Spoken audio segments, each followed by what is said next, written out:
to the cloud. Okay. Good morning. My name is Tiffany Murphy. I am a program coordinator specifically around athletic operations and logistics, as well as compliance for the School District of Philadelphia and the Philadelphia Public League. Today's session is just dedicated to athletic operations and logistics. So let's go ahead and get right into it. And I also want to introduce, a couple of our favorite athletic original gurus that is with us in the room.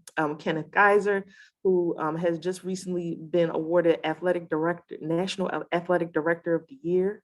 Congratulations again, Ken, on that amazing honor and everything you do for our children, as well as Ken is also our former PPL chairman. In the room, we also have our current Philadelphia Public League chairman, Barry Strube, based out of Washington High School. Based out of West Philadelphia High School. Ken is based out of Washington High School and has been around, for a very, very long time, has a wealth of institutional knowledge. So, as I go through the slides, if there's any additional information that either one of you would like to kind of expound on or, share, please feel free. So that said, let me go ahead and start the slideshow. Can I make you a co-host so you can let folks in the waiting room while I'm sharing my slides? Is that okay? Great.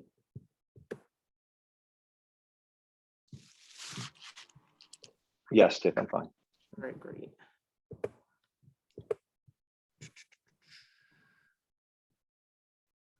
Or co-host.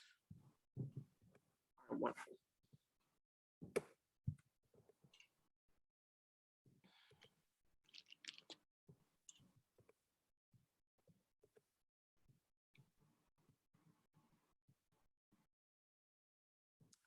We'll do that. Present. Here we go. All right. Again, today's session is entitled Athletic Operations and Logistics.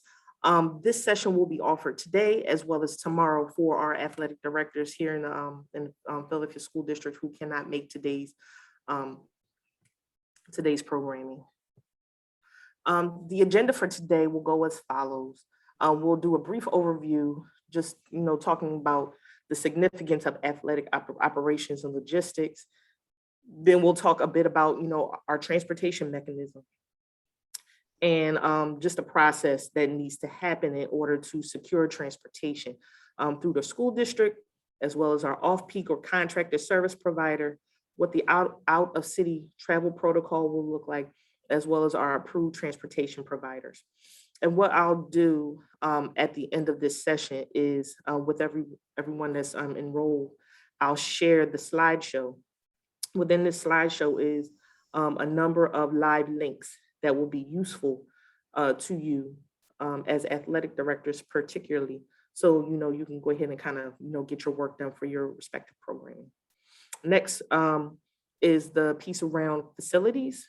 Facilities is really, really important. Last week, the facilities department hosted a training introducing their new platform, Facilitron. It is a brand new platform that we are all just working to get familiarized with.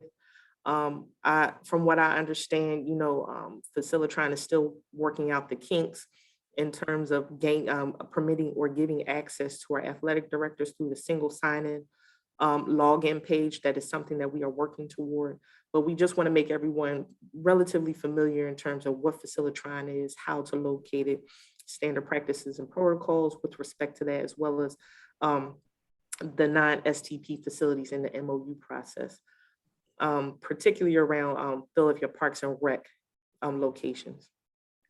And then lastly, we'll go into some discussion regarding the coaching certification and the exam process, what the prerequisites look like, as well as how to register. And just as a FYI, the correspondence was sent out last week that we will have our coaches exam today at 3 o'clock here in 440 in our auditorium. So we're really looking forward to, just really supporting as many coaches as we can. So, they can get the best rating possible, and then impart that information onto, or impart that training and that information onto our student athletes. All right, so something that I have taken a page out of Jimmy's book and, just using is just starting off with a quote. We understand that the work that we do as athletic administrators and coaches can be a little overwhelming from time to time, but it's just really important that we take on all of the tasks and we complete everything from payroll to making sure that we capture attendance for our student athletes to securing that bus, and all of these small things really have an impact on our overall programming and eventually touch our student athletes, because there's so many opportunities for our student athletes to advance,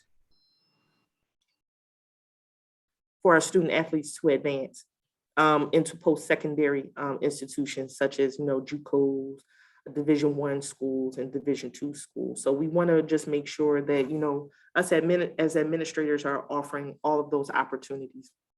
And, it kind of leans into this quote: success is the sum of the small efforts repeated day in and day out. And that's a direct quote from Robert Collier. All right, so going into the School District of Philadelphia transportation.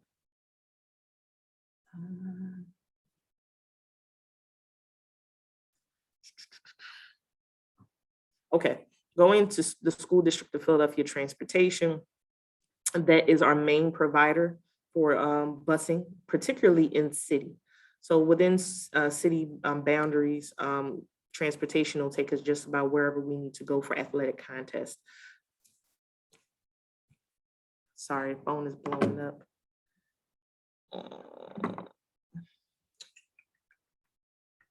Okay. Yeah, so some really important things that we need to know with respect to STP transportation. The hours of operation here at central office are Monday through Friday from 7 a.m. to 7 p.m. There are primarily two shifts that's available: the 7 to 3, and then the 3 to it's supposed to be a 3 to 11 ideally, but I think the shifts kind of overlap. So 7 to 3, that's full coverage, and then the secondary night shift runs from 10 to 7. The main office number is 215-400-4350. On-peak athletic trips usually our pickups are pickups are at 1:45 and our returns are at 4:45. But particular to some sports, the pickup times and the return times change. This is the established mode for pickups and returns because that's when it aligns directly with our athletic contests, which in many cases start around 3:15 in the afternoon. In the case that we may need busing that falls outside of those guidelines, there may be some flexibility. If there's no flexibility from the STP, from the district standpoint, then we move over to our contracted provider. And as part of a memo that was sent out to the district ADs, STP transportation begins on September 27th, 2021. So any trips that, or any busing that's needed prior to September 27th should be requested through the contracted provider, which is Total Transportation. Anything after goes directly to the district. And here is for folks that are relatively new or may not be familiar with the process, this is what the School District of Philadelphia transportation form looks like. It's really, really simple in terms of filling it out. We have, of course, the change date, if that's applicable. The request type is either an add, change, or delete. That's really, really important. The areas that's highlighted in yellow, we don't have to worry ourselves about because that's internal.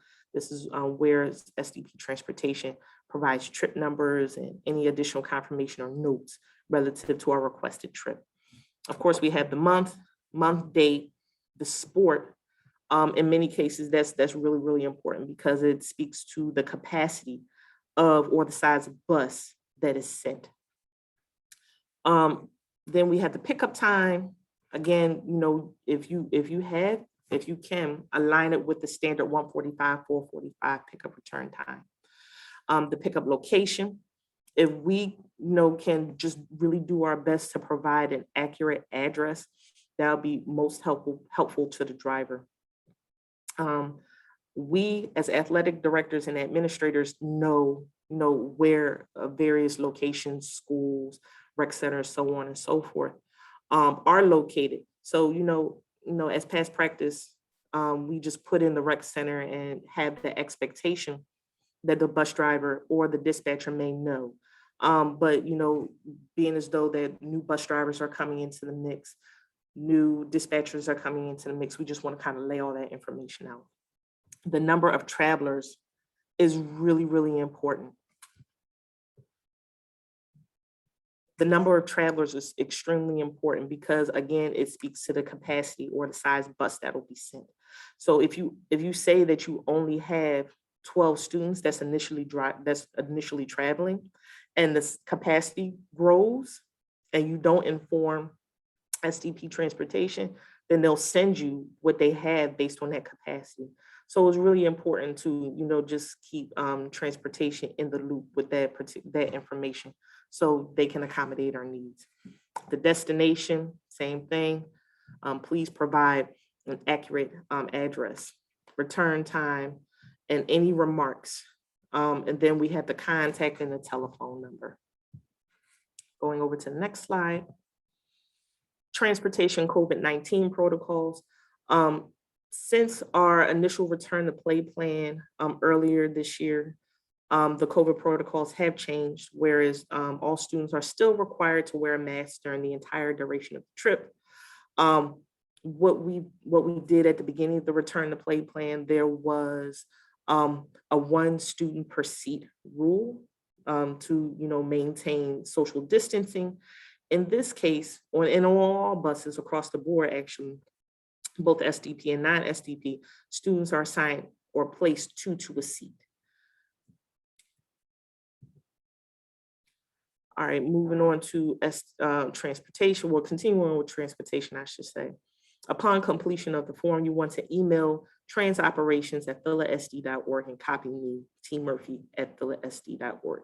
This is really, really important because in some cases, information is missed, a bus may not show up, or any kind of issues. And I will not be able to triage anything if I'm not copied on the original respondents. I always need context if I'm triaging or if I'm supporting any particular case. So that's paramount. Next, depending on your school, you will be contacted by your assigned dispatcher. So we have 3 amazing dispatchers that service us. Everyone knows Janine Griffin. She is the lead dispatcher with the district. Then we have Honoree Cruz, and then Orrin Cooper. So you will get you will learn and build a relationship with your assigned dispatcher, as the school year goes on. And I want to kind of go back to something that I mentioned earlier. When you're sending in your requests, add changes or deletes, to please send it directly to trans operations and not directly to your dispatcher. This is particularly important because Janine, Honoree, and Orrin, they may get reassigned. They may leave the district. They may call out. And if it's an urgent request and it's sent directly to their mailbox, it won't be responded for obvious reasons. So trans operations, it goes to several different partners within the department that will be able to respond immediately if your dispatcher is not available. So just want to kind of drive that point home. Can I jump in with transportation real fast? Yep. Am I able to share my screen since I'm co-hosting? I have to stop my share, so give me a second. So just real fast. Mhm. Okay.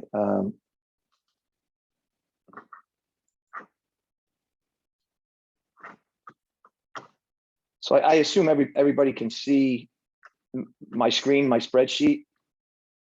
So as an AD, I would strongly suggest, I do this all the time. I made this up in Google Sheets now. I used to use Microsoft Excel.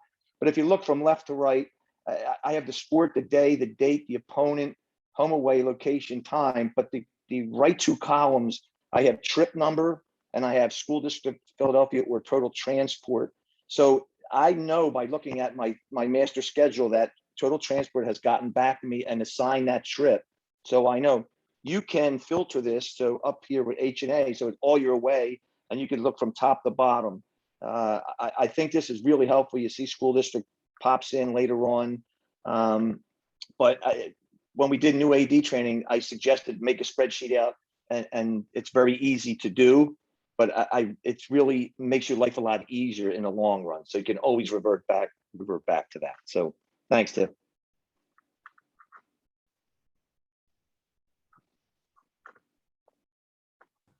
Sorry, finding that pesky mute button. Thank you so much for that, Ken. I think that's a great tip. Thank you.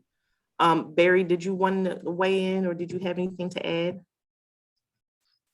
I didn't. I apologize. I just got a phone call too. So no, Kenny's on point. Okay, fantastic. And Tiffany, also, I have steppers that I build up, and I'll be glad to. I did with some couple of new ADs, but I'd be glad to send them out and share the link with everybody and use them if they feel they want to use them. And I do have a stepper on filling out transportation requests. Okay, yeah, please share that, and I can share that along with the rest of the material. Thanks so much.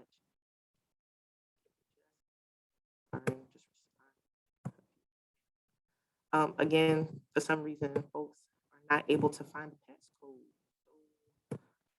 And it's built in, but they just can't locate it, so.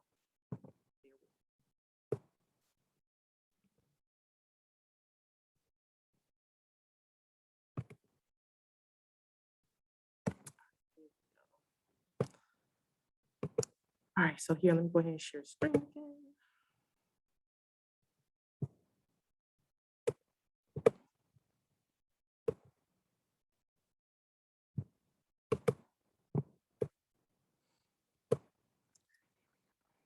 So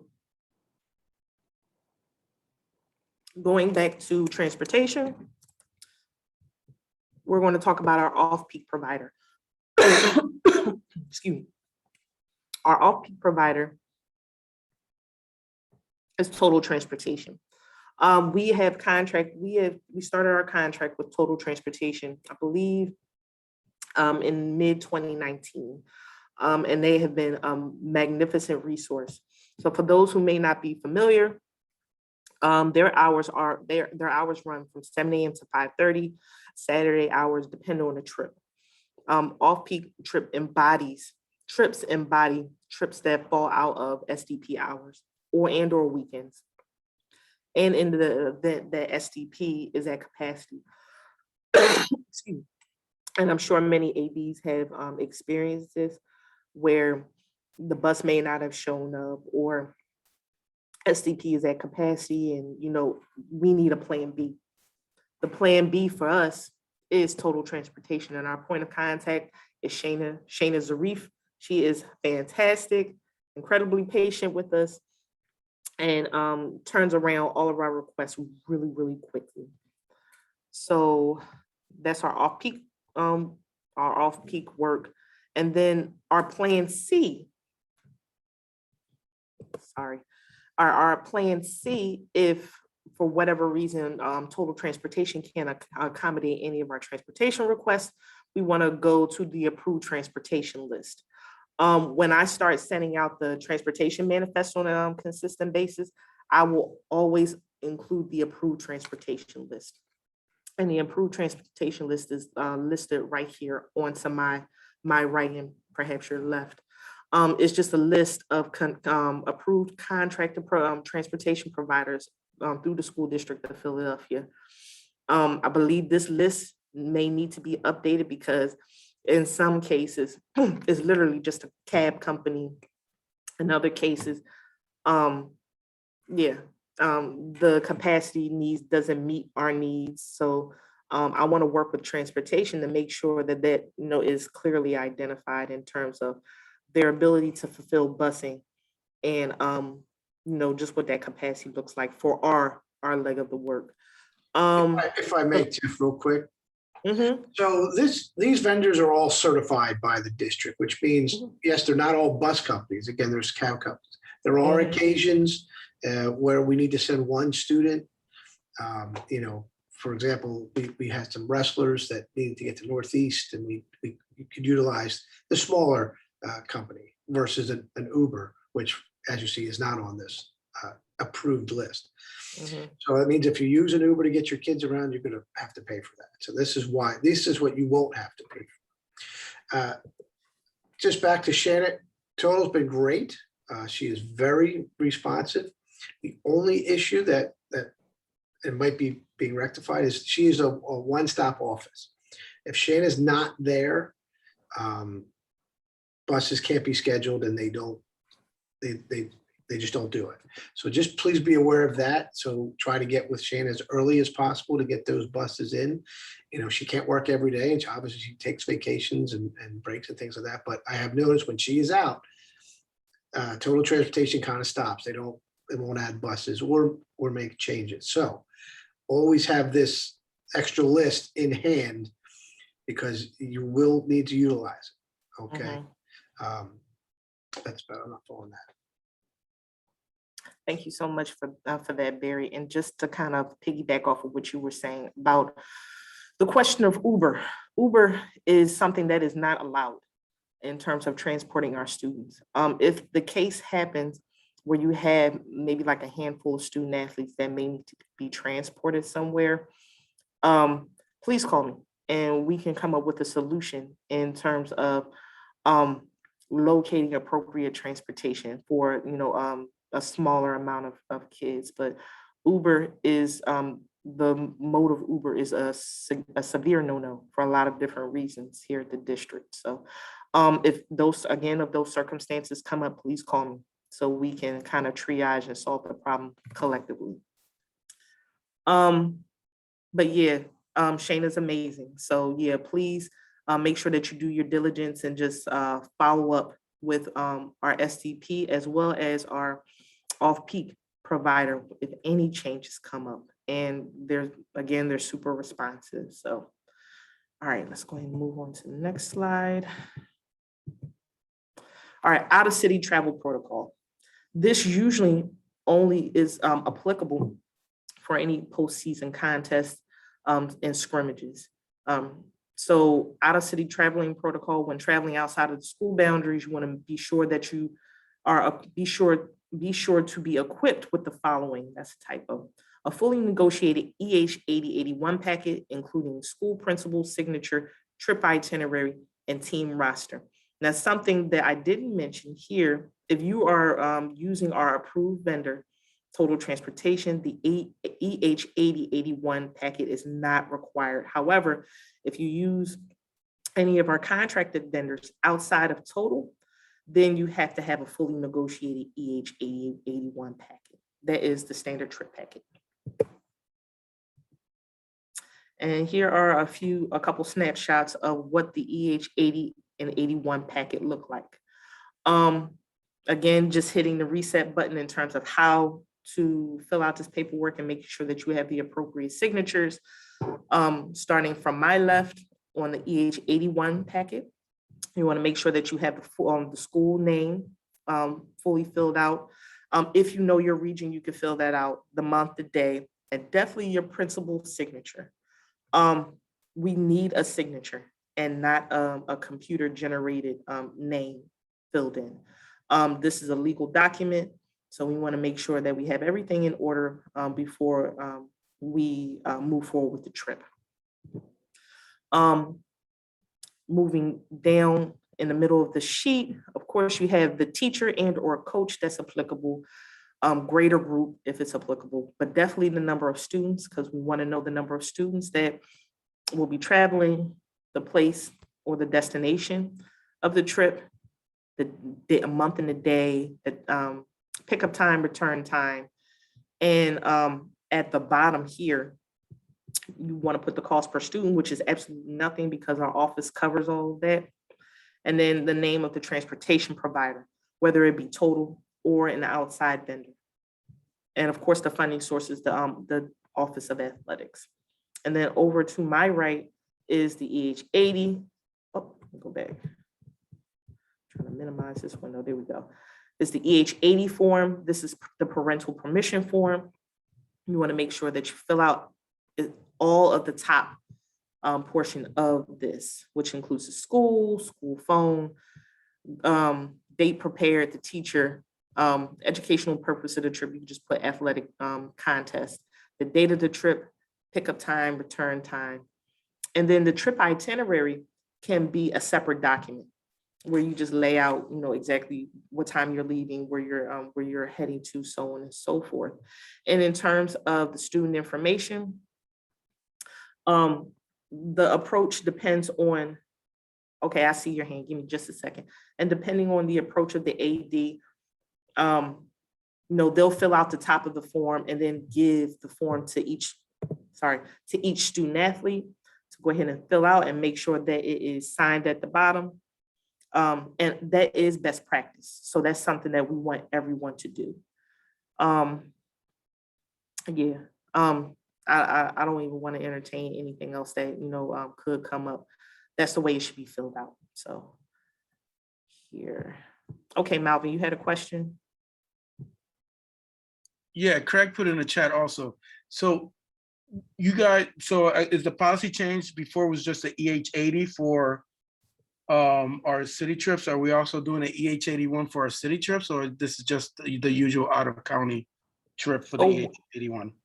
So something that has happened, and this is another great practice. You can fill out the EH80 at the beginning of the season, and it'll embody all trips for your team throughout the course of the season. So you could do that one time, and that'll cover all your trips. And then the EH81, it varies based on trip. Yeah. So to clarify, the 81 is specifically for out-of-city contests? Well, you want to fill out the entire packet. So the EH80, the EH81 is for one, any contractor provider outside of total, and then out-of-city contests. And then the parental permission, like I said, just to go ahead and knock it out, you have all of your student athletes just fill it out at the beginning of the season. You'll have it on file. And then per trip, you could just go ahead and make copies and then submit it as such. Yeah, a good trick for the 80s, obviously, it has this top line where the parents are supposed to take it off. I would tell them not to do that. In there, just I would put C attached, and you attach the schedule, or you could even now put C VNN or C Arbiter. That way it covers your entire season. That's an easy way to get around that. Just don't have them unattach that part. Barry, do you require the EH? Oh, we do. Do you require the EH80 in the SIPI packet? Correct. Yes. Yeah, we do too. That's a good idea. That's a great tip. Right. Get it all done in one foul swoop, right? Yep. See, that's why they're the OGs. All right. So if there's no other questions regarding filling out the EH8081 packet, let's go ahead and move on to the next slide. The Facilitron platform. So as I mentioned earlier, Facilitron is a new platform that the Office of Facilities has instituted in terms of just requesting, viewing any facilities that's relevant to the entire district. It has been a bit of a bear to grasp. I know, just like with any new process, it's going to take some time for us to adjust, but I just wanted to let everyone know that this is the standard for requesting any kind of facilities moving forward. And what was done, and this is geared toward ADs, a correspondence was sent out last week where it was asked that each AD fill out all fall requests for your respective programs on one spreadsheet. And what we do with that spreadsheet, we pass it along to facilities and we do a batch upload where everything comes up on the calendar. And then something that Jimmy was able to, just kind of reinforce and remind everyone in our last AD meeting. Okay, I see your hand. Give me just a second. Reinforcing our last AD meeting was the question around practices. So there is a standard practice, a blanket EH 45 for practices that runs from 3 to 6, Monday through Friday. And this embodies all high school buildings as well as fields. So, that is covered. So I just want to remind everyone of that. Let me just reduce this for a second. So in terms of how you locate Facilitron, as I mentioned before, in the single sign-in under your SDP account, you see all the Hollywood squares, as everyone playfully calls it, but then there's a Facilitron icon where you click on it and you should be able to see everything that is relevant to your school. I've been receiving some correspondence from ADs saying that they have not seen the icon on their single sign-in. And then when they do see the icon, they can't access the app. Again, that is something that we are working with Facilitron to make sure that everything is up and running by first day of school or sooner, because we need to see our games and our practices and everything else now. And I really, really want to make that push. So after this PD series is finished, I'll go back into and start working with facilities to go ahead and kind of remedy this. I have a quick question. Mhm. The blanket practice 3 to 6, is that in the computer? It is. So here, let me share. Yep. Because Give me just a second. my building engineer has been quite, Yeah, yeah, he's a stickler. I know. yeah. And So, if it's not in the computer, it doesn't exist, kind of like we say about Arbiter. So I was just yeah. sure. So, all right. So a question, and because I've been experiencing some building engineers that are kind of really sticklers for paperwork, but haven't been accessing Facilitron on a consistent basis. Is he versed in Facilitron, Barry? I have no idea. I mean, And that's the thing. I hardly see him because he seems to hide when I'm here, but I've gotten some reports mostly from other people that, he's Mhm. giving people grief over coming. And that's the thing. So if he's not actively checking Facilitron to make sure that the blanket is there, then I mean, I don't know how else to show him. But here, I'll show you my Facilitron access in just a second. Because mine just says, something's not quite right. Yeah, and we're working on that. I was actually talking to our point of contact, Essence Palmer, right before this session, trying to triage and fix a lot of this stuff. All right, so here, share screen. Tiffany, while you're pulling that up, can I ask a question? Yes. If we've had games change and we needed to update the spreadsheet we sent out for fall athletics, do we need to copy you and send an updated email, or does that contact her and alert you automatically? No, it doesn't alert me automatically because the spreadsheet is one mechanism. Correct. And that's batch upload into Facilitron, but it's the spreadsheet and Facilitron do not talk to each other. All right, So copy. you would have to send me an email of any changes. So can everyone see my screen? Yes. So, all right, this is the calendar. We have several different blanket practices. And as I said, the blanket EH 45 for practices, it embodies all fields and all schools. It should. Now, again, if it's not reflective of your school community, or if your building engineer cannot see it, please let me know so I can work with facilities to kind of overturn that. But yeah, the EH 45 blankets are in. So let somebody else in. Go ahead and get back to my. All right, there we go.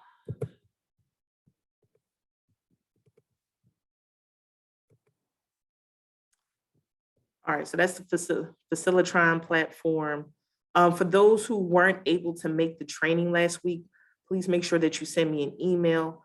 I want to send out a universal correspondence to all of our athletic directors containing the what is that, the recording, as well as the frequently asked questions document and our point of contact. So if there's any questions, you could just go ahead and direct it to the point of contact.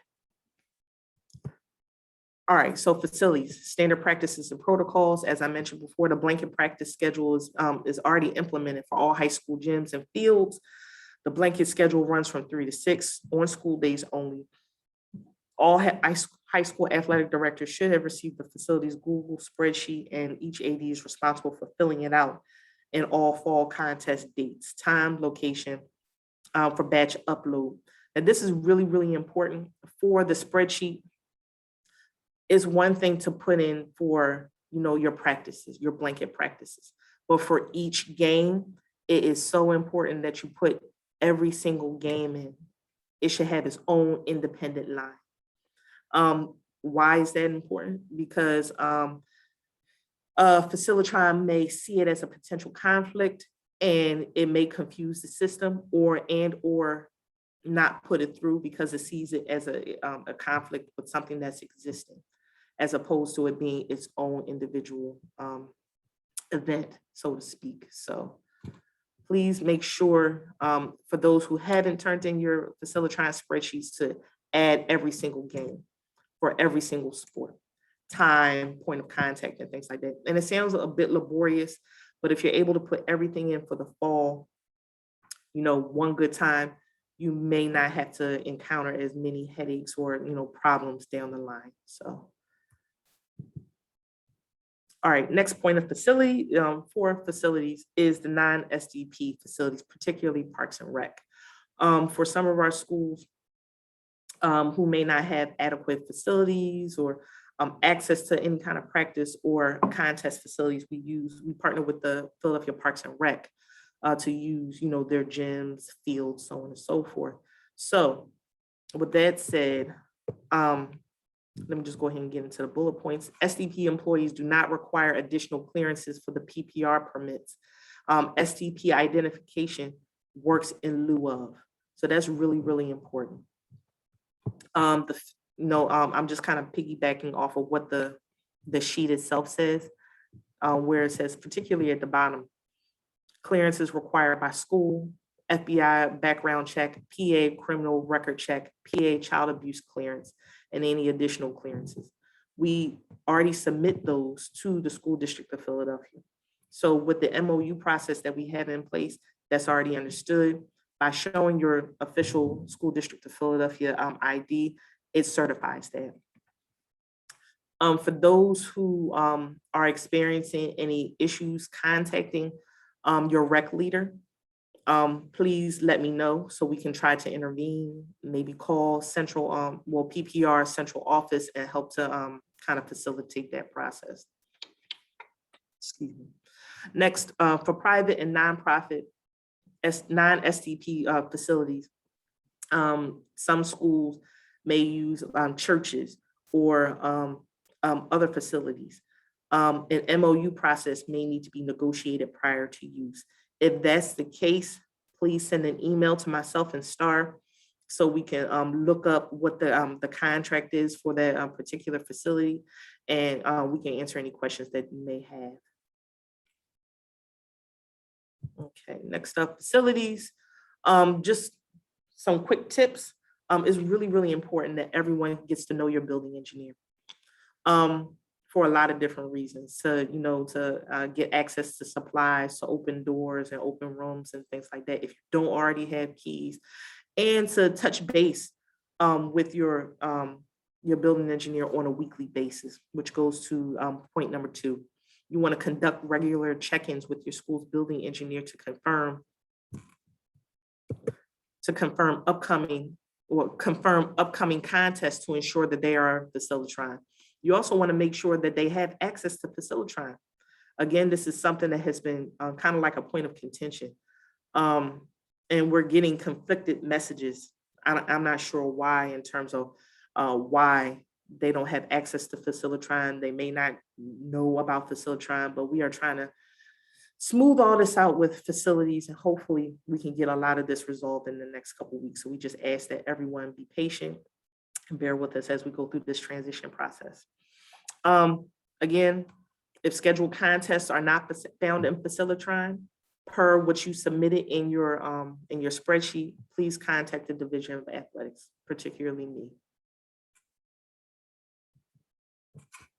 All right, let's see. All right, lastly, coaching certifications and exams. And everyone should know this, but if there's any clarifying questions or anything that anyone wants to add, we can talk about this during the question and answer period.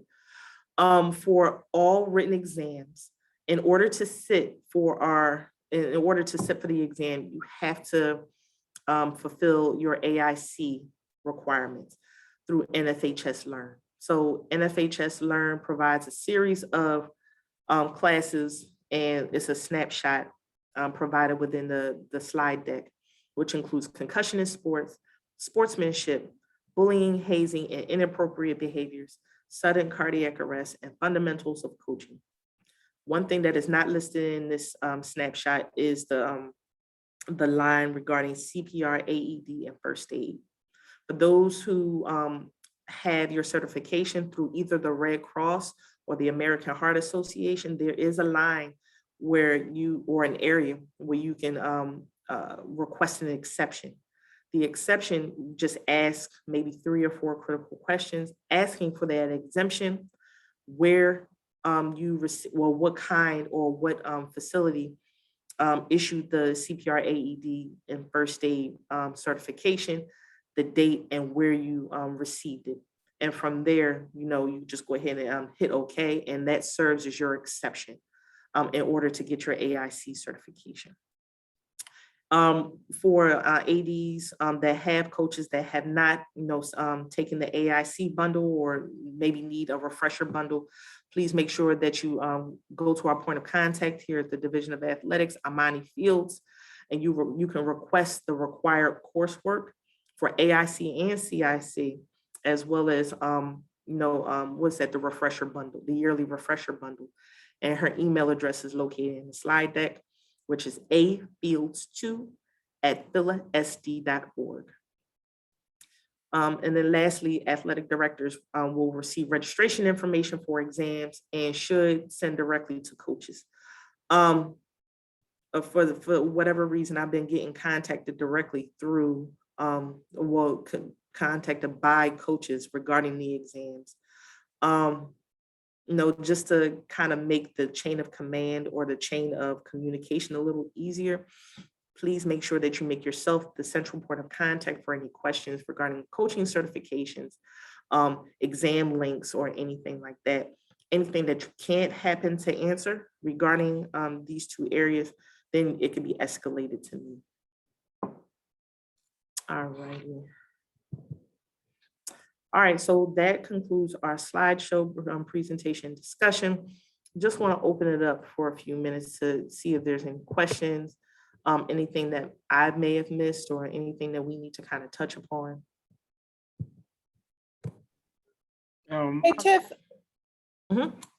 I Hey, have a question about, I know we always submit the, the numbers for transportation, but Yes. time after time, we end up with these tiny buses for numbers of 20 or 25, and we kind of deal with it in most years, but with COVID, obviously that's more of an issue. What should we do?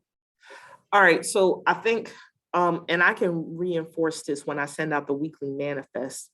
When I send out the scheduling every week, I think as rule of thumb and good practice that you contact your respective garages to make sure that they see the number of students that are being transported so they can, assign the proper bus. I know it may, is kind of laborious in terms of just having that extra step, but it can, prevent a lot of problems later on down the line. So I don't know if that's helpful or not. So to speak on this, what Mhm. happens is we have a lot of our buses which are used for our special education or handicapped students. And the amount of drivers, doesn't always equal the amount of buses that are regular buses necessary. So because of the time frame between drop-offs and pickups, they're not able to go back and switch buses. Sometimes they do, but a lot of times they just don't. Or you'll have a situation where something happened and they'll take whatever bus happens to be available at the time to try to get you. So I know it's happened to me. It's probably happened to everybody on this call where you get the little short bus with no seats and try to get, 25 kids back. But I know it's not something they try to do, and they are aware of it, but that's usually what ends up happening sometimes. Mhm. Thank you for that point of clarification, Barry. And then in other cases, it's just plain oversight. That's why it's really, really important to call your garage and just confirm that, everything is in order for the upcoming week, to prevent, stuff like that. And then it's unavoidable occurrences, like what Barry was saying. Just a severe shortage of bus drivers and, lack of capacity, that could lead to, those kind of busing issues. But we're doing our best to try to resolve those problems. But I think just taking the extra step and, making a call and just communicating would be really, really helpful. Thanks for the question, Zoe. Anyone else?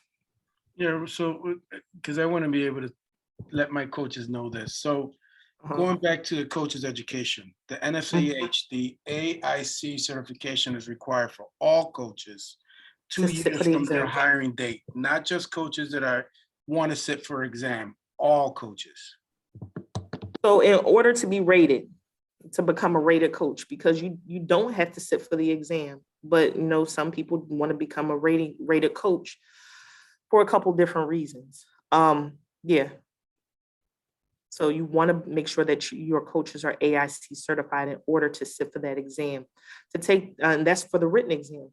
For the practical exam, you want to make sure that your coach contacts the sport chair directly to schedule an appointment or time to take the practical exam. Okay, that part I understand. My question is, are all my coaches, let's say I have, all my coaches are 15 years, because some of them Right. are 15 years in the district, they're rated already, they're still required to take that first bundle, AIC. Yes. They are not, They're Malvin. They not? are grandfathered In in. order, If they have reach level 4, they're grandfathered in, or level 3 if they are assistant coaches. They're grandfathered, But they're highly qualified or qualified. correct. I'm sorry. Yeah. I'm prior I'm to the from new old terms. process. High qualified. I think, I'm sorry. I Yeah, think for I the got, old timers. But yeah, Barry, who've been in the, Barry, just to kind of reemphasize, are we not required to have them on the PIAA portal? The coaches, They absolutely must be on the pool. Yes, every coach. you have to have your first aid, and you can use American Red Cross in that upper portion, but you also need your fundamentals of coaching.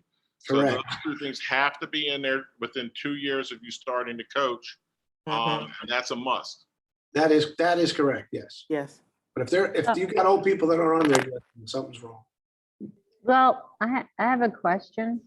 So I've coached in the district before and stopped because I've gone to a new school.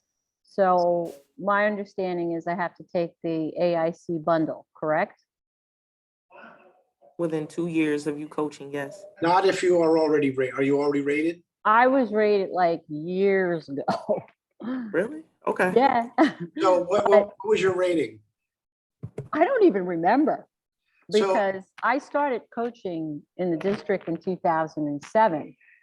But for the last few years, I haven't been coaching because I've moved from a few schools and there were no coaching opportunities for me to apply for. So I just want to be clear what I have to do now.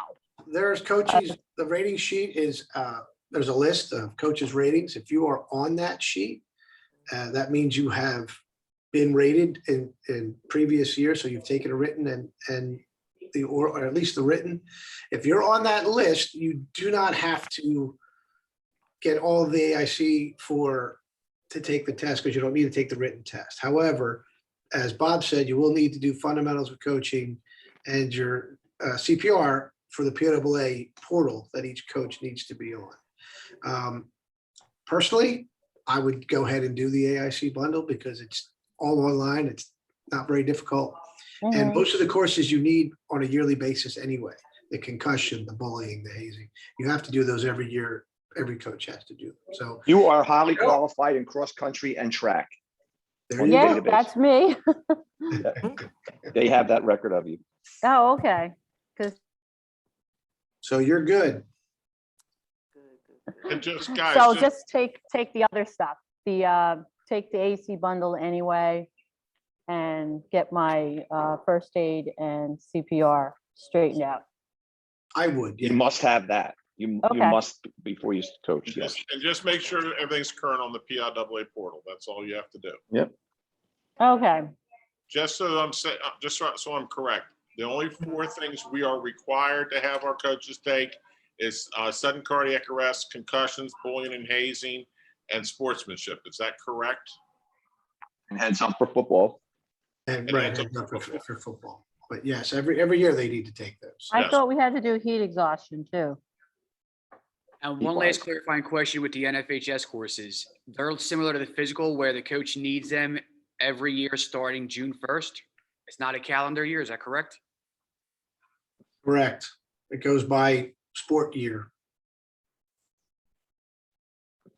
Craig, Same same as student physicals. Craig, I just tell them that I cannot put them on the payroll unless I go in the PIAA portal and they have all their courses listed. Well, I've tried to go in the portal and it won't let me download them from there for a hard copy that has a date written on it. You should be able to look at it as the AD if you go in as if you go into your school using your school ID, not your personal one. You should be able to go in because I can go in, I can pull their stuff up. All right, I figured out. I had to click on view coach, not to view coaches, but there's another tab to view Yes. extra profile. All right. Yeah. Got Okay. Great. Yeah, I'm just putting the attendance sheet in.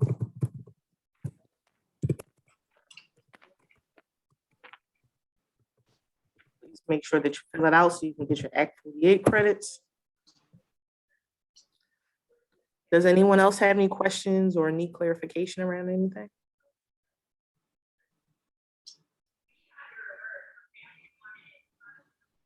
No? Okay, give it a couple more minutes so everyone can make sure that they fill out the attendance sheet for Act 48 credits. And we can go ahead and wrap it up. Hey, Tiff, just for your edification, the sheet I pulled up, it's missing the email portion and it has last name twice on the Google form, just so you're aware of that.